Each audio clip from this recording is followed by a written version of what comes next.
نحمده ونصلي ونسلم على حبيبه الكريم أما بعد فأعوذ بالله من الشيطان الرجيم بسم الله الرحمن الرحيم وَلَقَدْ نَصَرَكُمُ اللَّهُ بِبَدْرٍ وَأَنْتُمْ أَذِلَّةٌ بارك الله لنا ولكم في القرآن العظيم ونفعنا وإياكم بالآيات والذکر الحکیم۔ ان پر درود جن کو حجر تک کریں سلام، ان پر سلام جن کو تحیت شجر کی ہے۔ بارگاہ رسالت میں عقیدت و احترام کے ساتھ درود و سلام کا نذرانہ پیش کرنے کی سعادت حاصل کریں۔ اللہم صلی علی سیدنا و مولانا محمد معدن الجود والکرم منبع العلم والحلم والحکم وعلی آلہ وصحبہ وبارک وسلم۔ معزز حاضرین و سامعین، خطبے کے بعد قرآن مجید فرقان حمید کے چند کلمات جو تلاوت کیے گئے، ان کا مفہوم یہ ہے کہ یقیناً اللہ جل شانہ نے بدر میں تمہاری مدد فرمائی جبکہ تم بے سر و سامان تھے۔ آج کی اس نشست میں انشاءاللہ العزیز جنگ بدر کے حوالے سے کچھ باتیں گوش گزار کی جائیں گی۔ جنگ بدر کیوں واقع ہوئی؟ اس غزوے کے اسباب کیا تھے؟ حضور رحمت عالم صلی اللہ تعالی علیہ وآلہ وسلم مکہ مکرمہ کی سرزمین پر جب اللہ کی وحدانیت کا نغمہ بلند فرماتے ہیں، لوگوں کو دعوت دیتے ہیں کہ اے لوگو، ان جھوٹے اور باطل معبودوں کی پوجا چھوڑ کر خدائے وحدہ لا شریک کی عبادت کرو اور میری نبوت و رسالت پر ایمان لاؤ۔ جب اعلان نبوت فرمایا، خدائے واحد کی عبادت کی دعوت دی، تو مکہ کی سرزمین پر وہ لوگ بھی جو آپ پر جان چھڑکتے تھے، آپ کو صادق و امین جیسے القاب سے یاد کیا کرتے تھے، وہ بھی آپ کے دشمن بن گئے۔ ان کے دلوں میں بھی دشمنی اور عداوت کے شعلے بھڑکنے لگے اور وہ طرح طرح سے رسول پاک صلی اللہ تعالی علیہ وآلہ وسلم کو اذیتیں دینے لگے۔ اعلان نبوت کے بعد تقریباً 13 سال حضور صلی اللہ تعالی علیہ وآلہ وسلم مکہ مکرمہ میں تشریف فرما رہے۔ یہ عرصہ جو تھا بڑی تکلیفوں کا عرصہ تھا۔ یہ عرصہ جو تھا مصائب و آلام کا سامنا کرتے ہوئے گزر رہا تھا، اور چند لوگ جو مشرف اسلام ہوئے تھے انہیں بھی طرح طرح سے ستایا جا رہا تھا، لیکن جوابی کارروائی کی اجازت نہ تھی۔ حکم تھا کفو ایدیکم، تم لوگ اپنے ہاتھوں کو روک کر کے رکھو۔ چنانچہ حضور صلی اللہ تعالی علیہ وسلم اور آپ کے غلام مظالم کو برداشت کرتے رہے، یہاں تک کہ اللہ رب العزت نے حضور صلی اللہ تعالی علیہ وآلہ وسلم کو اور آپ کے غلاموں کو ہجرت کی اجازت عطا فرما دی۔ حضور صلی اللہ تعالی علیہ وسلم رخت سفر باندھتے ہیں، مدینہ طیبہ تشریف لے جاتے ہیں، اور حضور صلی اللہ تعالی علیہ وسلم کے غلام بھی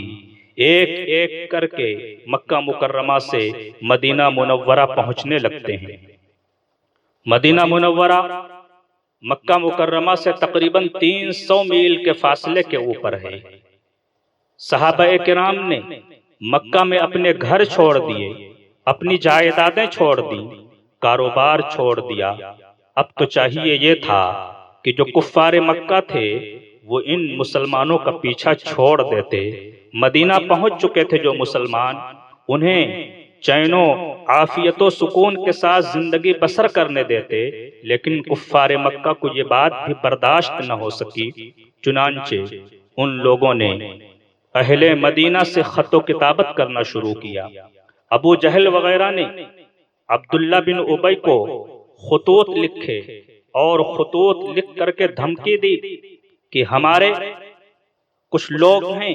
جو یہاں سے فرار ہو گئے ہیں اور تمہاری آبادی میں جا کر کے پناہ گزین ہو گئے ہیں، تم ان کو ہمارے حوالے کر دو۔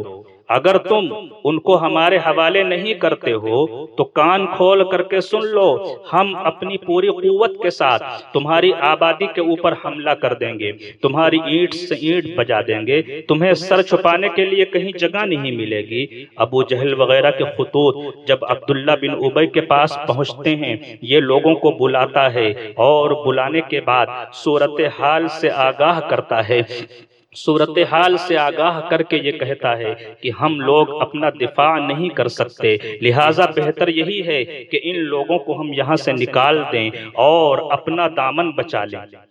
حضور صلی اللہ تعالی علیہ وسلم کو جب اس کی اطلاع ملتی ہے تو آپ بنفس نفیس عبداللہ بن ابی کے پاس تشریف لے جاتے ہیں، اور تشریف لے جانے کے بعد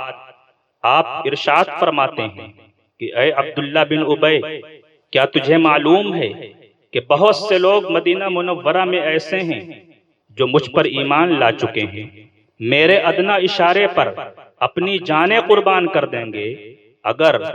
تم ہمیں یہاں سے نکالنے کی کوشش کرتے ہو تو اتنا یاد رکھنا کہ تمہیں اپنی قوم سے بھی مقابلہ کرنا پڑے گا، وہ نوجوان جو مجھ پر ایمان لائے ہیں وہ ہمارے ساتھ ہوں گے اور پھر تمہیں ان سے بھی مقابلہ کرنا پڑے گا۔ چنانچہ مدینہ کے کچھ لوگ، ان کی سمجھ میں یہ بات آ جاتی ہے کہ ہمارے بہت سے افراد ایسے ہیں جو ایمان لا چکے ہیں، اگر ہم ہجرت کر کے یہاں آنے والے ان کو نکالتے ہیں تو ہمارے جو افراد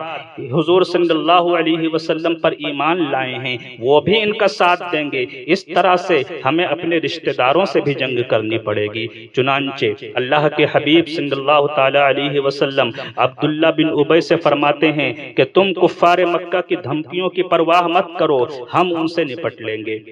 اللہ کے حبیب صلی اللہ تعالی علیہ وسلم کو معلوم تھا کہ مکہ والے آرام سے نہیں بیٹھیں گے، وہ کچھ نہ کچھ ہمارے خلاف سازشیں کرتے ہی رہیں گے، اس لیے آقا کریم صلی اللہ تعالی علیہ وآلہ وسلم نے ارد گرد کے جو قبائل تھے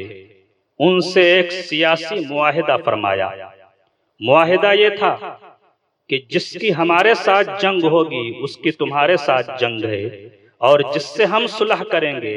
اس کے ساتھ تمہاری صلح ہوگی۔ اس طرح سے حضور صلی اللہ تعالی علیہ وآلہ وسلم نے ارد گرد کے قبائل کے ساتھ معاہدہ کر لیا، اور یہ معاہدہ جو تھا یہ بڑا مفید معاہدہ تھا۔ حضور صلی اللہ تعالی علیہ وسلم کی خواہش یہ تھی کہ جنگ اور خونریزی نہ ہو۔ حضور صلی اللہ تعالی علیہ وسلم امن و امان کی فضا کو برقرار رکھنا چاہتے تھے، امن و امان کو برقرار رکھتے ہوئے حضور صلی اللہ تعالی علیہ وآلہ وسلم مدینہ منورہ میں رہنا چاہتے تھے۔ آپ کے پیش نظر یہ تھا کہ جب یہ قبائل ہمارے ساتھ ہوں گے، ایسی صورت میں کفار مکہ کو حملہ کرنے کے لیے سوچنا پڑے گا، یعنی کفار مکہ کو سوچنا پڑے گا کہ اب وہ تنہا چند مسلمان نہیں ہیں بلکہ ارد گرد کے جو قبائل ہیں ان سے بھی ہمارا مقابلہ ہوگا، اس طرح سے وہ حملہ کرنے سے باز آ جائیں گے اور خونریزی نہیں ہوگی۔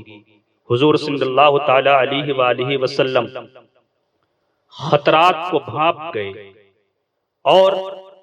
احتیاطی تدابیر بھی کرنا آپ نے شروع کر دیا۔ چنانچہ ان احتیاطی تدابیر میں ایک تدبیر یہ بھی تھی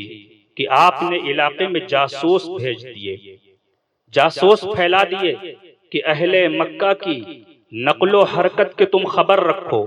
کہیں سے کوئی فوج تو نہیں آ رہی ہے، کوئی لشکر کہیں اکٹھا تو نہیں ہو رہا ہے، کوئی پروگرام تو نہیں بنایا جا رہا ہے، تاکہ ایسا نہ ہو کہ بے خبری میں اہل مدینہ کے اوپر کوئی یلغار کر دے۔ حضور صلی اللہ تعالی علیہ وآلہ وسلم اللہ کی عطا سے آپ کو اتنا علم ہے کہ آپ سے کوئی چیز مخفی نہیں ہے، لیکن ظاہری تدبیریں آپ کر رہے ہیں۔ ظاہری تدبیریں کرنا یہ میرے آقا کریم صلی اللہ علیہ وسلم کی سنت ہے، اور اس سنت پر عمل کرنا غلاموں کے لیے لازم اور مفید ہے۔ حضور صلی اللہ تعالیٰ علیہ وآلہ وسلم نے یہ طریقے اسی لیے استعمال کیے تاکہ بعد میں آنے والے ہمارے غلاموں کے لیے ہمارا طریقہ نشان راہ بن سکے۔ حضور صلی اللہ علیہ وسلم نے جاسوس پھیلائے علاقے میں نقل و حرکت کے اوپر نظر رکھنے کے لیے۔ چنانچہ ایک دن حضور صلی اللہ تعالیٰ علیہ وآلہ وسلم کو یہ اطلاع ملی کہ ایک بہت بڑا لشکر ہے،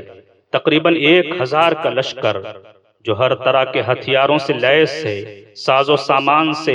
لیس ہو کر کے مدینہ منورہ کے اوپر حملہ کرنے کے لیے آ رہا ہے۔ جب یہ اطلاع ملی تو حضور صلی اللہ تعالیٰ علیہ وآلہ وسلم نے اجلاس طلب فرمایا،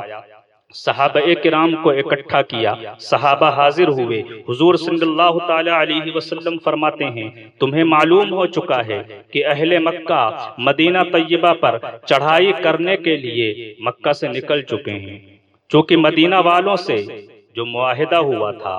انصار سے جو معاہدہ ہوا تھا، اس میں یہ بات تھی کہ یا رسول اللہ اگر مدینہ پر کوئی حملہ کرے گا تو ہم آپ کا ساتھ دیں گے، مگر یہ معاہدہ نہیں تھا کہ مدینہ کے باہر اگر لڑائی کرنی پڑی تو پھر بھی ہم شانہ بشانہ ساتھ ہوں گے، مدینہ کے باہر نکل کر کے بھی ہم ساتھ دیں گے۔ اسی لیے حضور صلی اللہ تعالیٰ علیہ وسلم نے صورتحال کو پیش نظر رکھتے ہوئے تمام صحابہ کو، انصار و مہاجرین کو اکٹھا کیا، صورتحال سے آگاہ کیا۔ حضرت صدیق اکبر رضی اللہ تعالیٰ عنہ اٹھتے ہیں، عرض کرتے ہیں یا رسول اللہ صلی اللہ علیہ وسلم آپ حکم فرمائیں، ہم اپنی جان قربان کریں گے، یہ ایک جان کیا ہے، اگر لاکھوں جانیں ہوں تب بھی ہم آپ پر نچھاور کرنے کے لیے تیار ہیں۔ آقا کریم صلی اللہ علیہ وسلم ارشاد فرماتے ہیں کہ اے صدیق اکبر بیٹھ جائیے۔ صدیق اکبر رضی اللہ تعالیٰ عنہ بیٹھ جاتے ہیں۔ حضور صلی اللہ تعالیٰ علیہ وسلم